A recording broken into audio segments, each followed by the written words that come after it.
And this was such like a foreign concept to them because like we're stuck so much behind all these systems and all these processes. I'm like, no, now you can actually step away, talk to them, actually ask them why they're here, really improve that guest experience.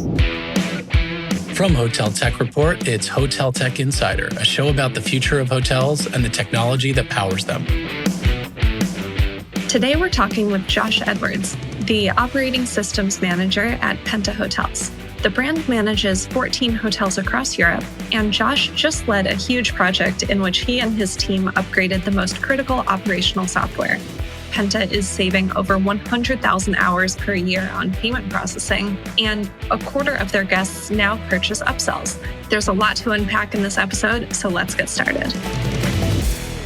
Welcome to the show, Josh. Thank you so much for being on with us.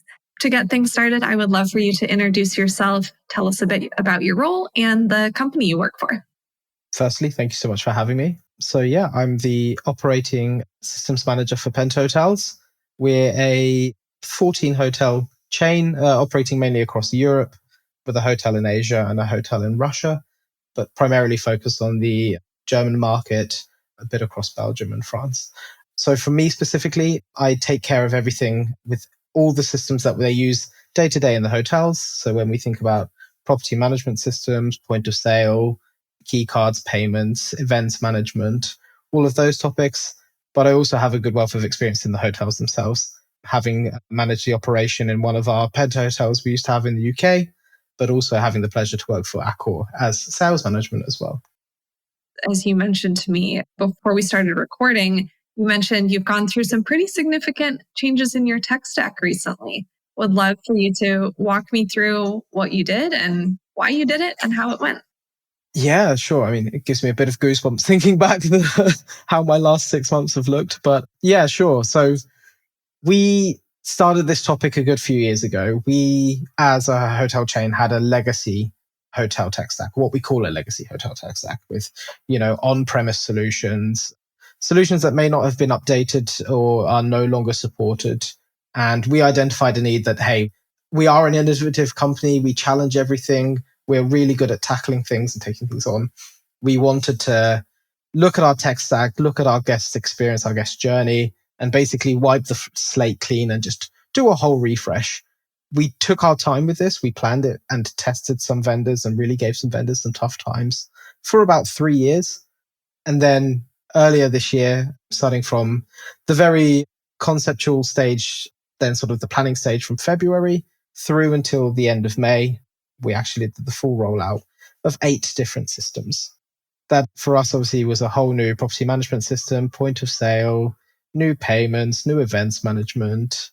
Yeah, it was crazy. It sounds like the decision was kind of percolating for some time. You knew that the current tech stack wasn't working well. You wanted an upgrade. Was there a specific point or like a tipping point where the team was like, we can't do this anymore? Or what was the impetus that made the change ultimately happen? Yeah, so the reason why we initially took so long is because we wanted to make sure we got it right. We challenged some vendors really, really toughly for quite a long time. And we were at points where we're like, maybe it should be this one, maybe it should be that one, because we were struggling to find what we felt was not the perfect solution, but the perfect solution for us. We knew the challenges that all of the vendors would have at that point. We knew what the key points they would offer and the key features they would offer.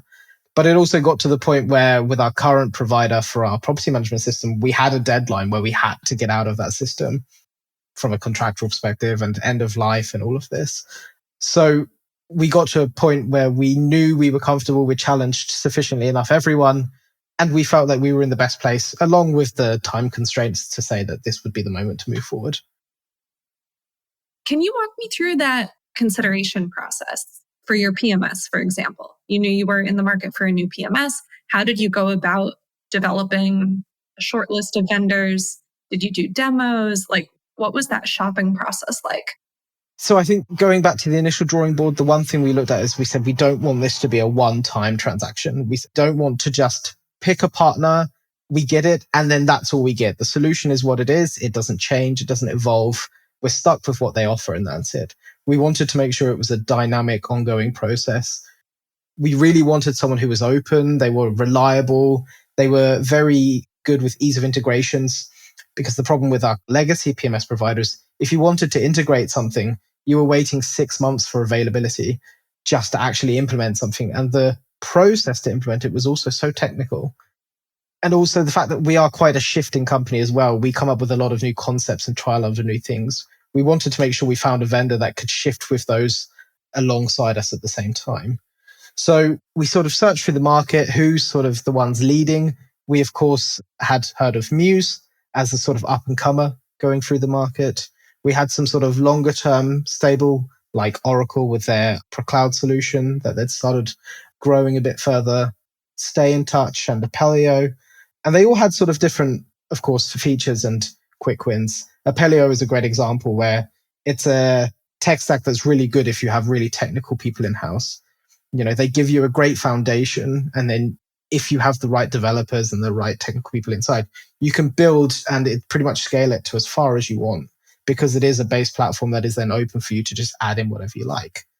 Versus someone a bit bigger like Oracle with Opera Cloud, what we discovered is they kept the core concept of their product from their old Opera version 5 and obviously turned it into a cloud-based version. What they decided to do was obviously keep what they knew works well as a product, not so much change like bold changes. They knew it works well. They knew they had a great customer base, but they kept that and built on it. Then, of course, we had Muse. And Muse, we decided, based on some good partnerships a few years ago, we decided to try a pilot hotel. I think when the hotel first opened in 2022, it was a new hotel. So we wanted to try something different there, because this conversation about our guest journey had started. So we knew Muse was this big up and coming. They were making bold changes. They were, calling themselves the game changer of the industry for platforms. So we tried them, and we tried demos with all of these people. We piloted Opera Cloud for a year. We piloted Muse for 3 years, but we also did extreme deep dives with Stay in Touch and Apelio as well. And yeah, so it really took us to go as deep as possible into all of these systems. We went through a really extensive RFP process. I think we had like 700-800 points that they had to meet. It was really in depth. And then, yes, in the end, we rolled out with Muse earlier this year. What was it like getting internal buy-in on the decision? Was there some pushback? Mixed emotions, I think. Some people who were heavily invested in the project, obviously, they knew the in-depth work we went into looking at all of the vendors. They knew how granular we went to see exactly can they meet our criteria and how much we had challenged these vendors back and forth.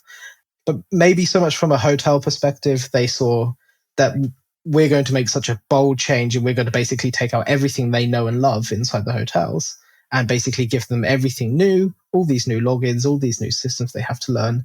And of course, naturally for them, it's scary. And it's like, hey, how are we going to do our daily jobs when we have no idea how to use these systems? So I think that was probably the biggest challenge from their perspective. And how did you overcome that challenge? How did you make the teams feel okay, knowing that one day they would log in and everything would be new? How did you set them up for success? I mean, we had to earn their buy-in. And I think the great example we set with that is there was only so much we could do leading up to it. We really explained the reasons. We showed them what we did and how we built up to it. But I think the biggest fact was that we came onto property, like a lot of us. I think for the first property, there was 25 of us from a partner and a central perspective on property, just changing everything. And the fact that we knew it and we knew exactly what it meant and what it could do, and we had the experience also as hoteliers, not just as a central office who decides everything. I think that definitely helps them think, actually, these guys know what they're doing. They know that they've picked something good. They can justify it. So maybe actually we can work with it. And we spent plenty of time on property helping them through that process and being like, hey, we can introduce you to this system. We're here to support you through that. We had the vendors supporting on property through that as well. So as far as timeline, you mentioned the rollout started in February or so. What did the process look like over those couple months? Were you going from one hotel to another to implement? It was primarily driven by myself and my colleague, Aline, who works with me. We were doing the configuration stage and the planning stage remotely with a few workshops in between. But the first property went live on March 26th. And I think the last property went live on like May the 19th. So it was a really short timeline. And between us, we had to split 14 hotels. And it was very much like I would be on property for 4 days, come home for 1 day, focus on what the last final bits are missing for the next hotel, fly out the next day to the next hotel, work crazy hours. But I mean, we knew what to expect, right? That's the nature of such a big change. It was so much fun. Like looking back, we actually said we miss it because there were so many of us on property that we don't necessarily get to spend too much time together because, we have a lot of remote workers across Europe. So to come together and work in such an intense environment and also have a lot of laughs at the same time, we miss it now. In the tech stack upgrade, it sounds like there were some operational changes. Can you talk about those changes? Things that aren't just a matter of software? Yeah, so I think we didn't necessarily just want to focus on the guest journey and the guest experience, but also the staff experience. One of our biggest focuses was in our current tech stack, everything is so process driven that they are literally stood behind a screen thinking, oh, I have to click here, I have to do this, I have to read this, and I have to sign this. And what we wanted, we were like, how can we implement a tech stack that really reduces that manual intervention so that we can literally say, hey guys, you can now step out behind the bar and the reception, which we have combined for our check-in areas, and stand with the guest because they have the technology in place that they can check themselves in or they're already checked in and you can actually talk to them. And this was such like a foreign concept to them because like we're stuck so much behind all these systems and all these processes. I'm like, no, now you can actually step away, talk to them, actually ask them why they're here, really improve that guest experience. And that was one of our biggest focuses. Have you seen in the data, has it reduced wait times? Like, is the check-in experience now faster? Not necessarily faster, but I think we're presenting more opportunity to the guests because it's very difficult when you're checking someone in to find the comfortable and appropriate time to start trying to upsell to them. Whereas with these kiosks with Muse, they have like a really seamless integration for room upgrades and just generic upsells as well. What we did see is so far we had some data with them recently. Actually, I think for those guests who selected upsells, which was around 25% of the guests last month, each of them would spend roughly, I think on average, 23 euros per person on upsells, which I think equated to around 10, 11% increase on the total revenue that it had already spent. So it was a huge game changer in terms of upsells. So we've talked a lot about the tech stack upgrade. I would love for you to walk me through what systems you're using now. What were those systems that were implemented? So we had a PMS change that was with Muse. So we were previously with Oracle on their Opera version 5 solution and transferred over to Muse for PMS. We also selected Muse for the point of sale and for Muse payments as well. We also then selected Duve as a guest experience platform. We then also decided to go with Think as our CRM and events management partner as well. And one system that we haven't changed yet, but we are looking at potential opportunities is with sort of channel manager opportunities as well. So upselling, we were previously with Oki, and we're currently testing those possibilities directly with Muse and also with Duve themselves as well. Are there also some systems that you did not upgrade, like revenue management system, for instance? Are you still using what you were using previously? Yeah, so we were using Duetto and we still are. That's a system we also have a great partnership with. And I think, again, that shift from having that legacy integration where if you try to communicate between that revenue management system and your PMS, you're waiting 10, 15, 20 minutes for something to happen. And then that shift where it's now instantaneous with this great like API connectivity, it's really helped bolster that relationship there as well. Is there anything on your wish list? Any system that you don't use, but you're considering in the future, or even something that you've seen on the market that just seems really cool? I think one that I met at a recent event was Gavendi. So they basically do a completely different way of thinking about inventory and guest personalization. So they don't just sell room categories like on your own booking engine, for example. They very much look at feature-based inventory. So you don't have a room category, oh, this is a standard room. You just have a room and all of its features included. So if I said I wanted specifically a quiet room in a corner that has a yoga mat inside that's looking at the ocean, I want that exact room. I don't want you to give me a room type that maybe has some of those features. And I'm lucky whether it gets selected for me or not. And I think that's really cool. And we've not deep dived with them, but it's something we're definitely exploring. So was that part of your future proofing idea in your tech stack? Like thinking through how will you incorporate AI in the future, or how will you incorporate things that are not even on the market yet? Thinking through how you have a flexible tech stack that will continue to serve you. yeah, absolutely. I mean, we internally are working on a project that we can't speak much about as it currently stands, but it's something that we'll be launching late 2026, early 2027. And we can't just sit there and think, let's look at the vendors as they are now, but how do we want them shaped in 2 years? Because the advancements of AI as they are now are so rapid. We're like, can we be bold and can we start asking for really bold things from them, knowing that they've got 2 years to potentially look and develop these things? And so that was always the basis of our thinking, not only for the tech stack overhaul, but obviously this big project that we're also working on. How, if there's anything you can share on this topic, but how are you and your team using AI currently? So at the moment, not to its true advantage, like with Doov from a guest experience perspective, we have great communication with the guest via instant messaging. And one of the benefits with Doov is that if a guest sends a message, you've got this initial layer of generative AI that knows everything about us as a company and at the hotel in specific, and can answer those and respond to those. So we see a huge reduction in phone calls and emails from guests because they've got this layer already that can answer all of those questions. There's a lot more we can do, especially when we want to look at concepts like smart rooms, not just smart how it currently is by asking Alexa or Siri to turn on your lights and turn off your lights, but really like, hey, the system based on AI knows how you like your room, knows how you like your lights, knows if you like your blinds open or not, and can already set the room for you before you've even walked in the door. Have your favorite TV channel or movie playing, and really like bold solutions like that. Just shifting gears a little bit, I'm curious, based on your experience in the industry and your recent experience with this tech stack change, what would you say are one or two skills or characteristics that someone should have to be successful in the industry? I think one of the easiest ones is adaptability, right? You cannot have someone who has these legacy habits and thinks like, oh, it must only work this way because it worked this way for the last 10, 20 years.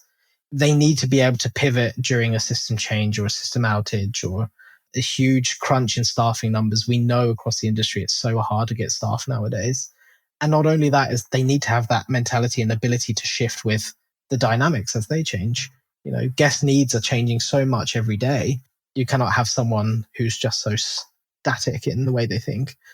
And then not only that, it's very similar to what we speak about, is they have to be digitally fluent as well.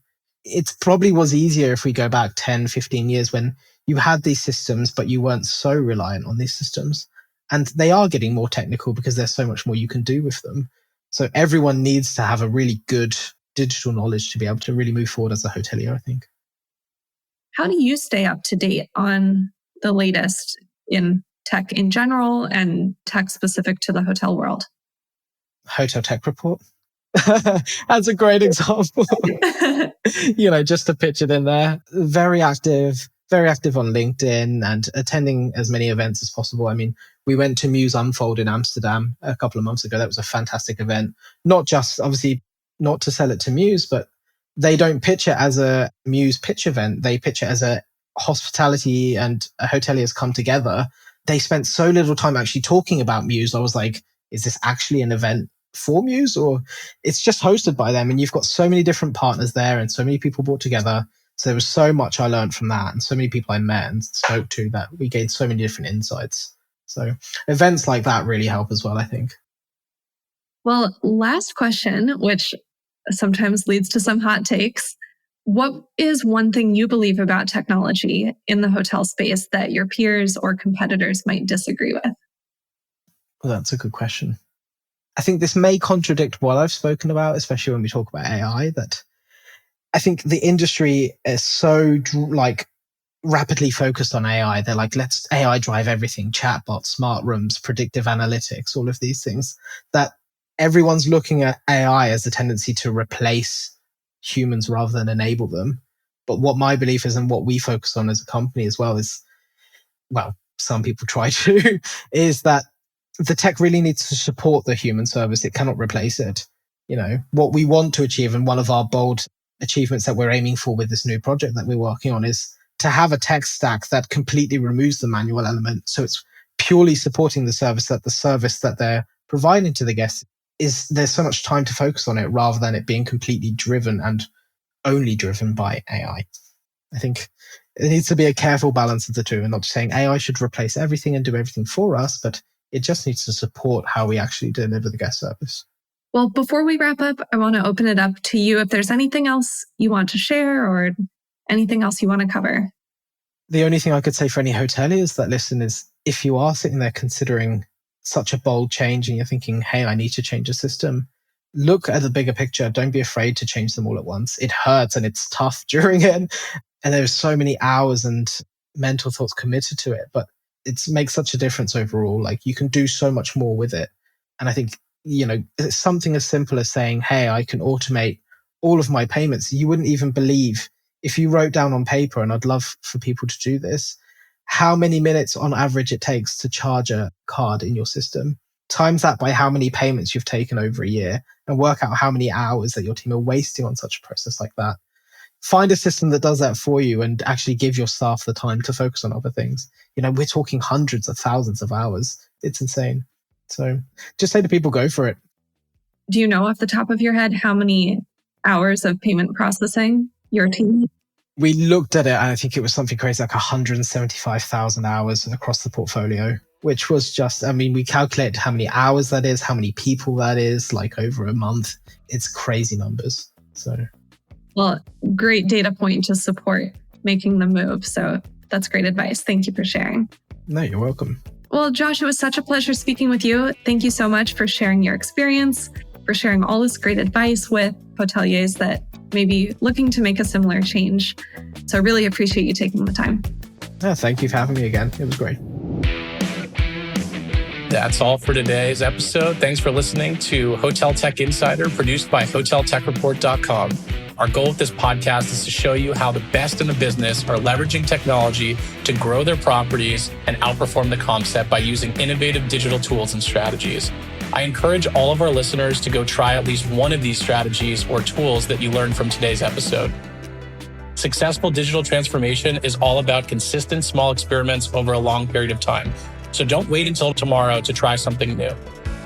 Do you know a hotelier who would be great to feature on this show? Or do you think that your story would bring a lot of value to our audience? Reach out to me directly on LinkedIn by searching for Jordan Hollander. For more episodes like this, follow Hotel Tech Insider on all major streaming platforms like Spotify and Apple Music.